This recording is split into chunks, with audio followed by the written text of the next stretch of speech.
What's going on, guys? Today I gonna show you how to fix Steam failed to log in with the right email and password. Actually, it's very easy to fix. So I gonna show you an easy method to fix it.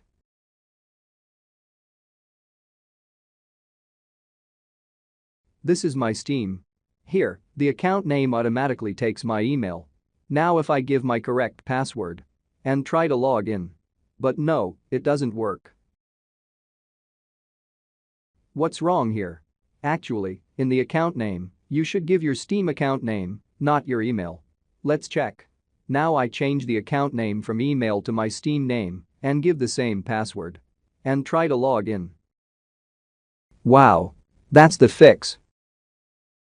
But if this doesn't fix your problem, it means you give your Steam account name or password incorrect or forgot. So check the description for how to recover your Steam account name and password. Yeah, that's all for today. Hope this video helps you more. Leave a like if you liked and sub if you loved. See you soon again with another one. Thanks for watching with valuable time. Hush.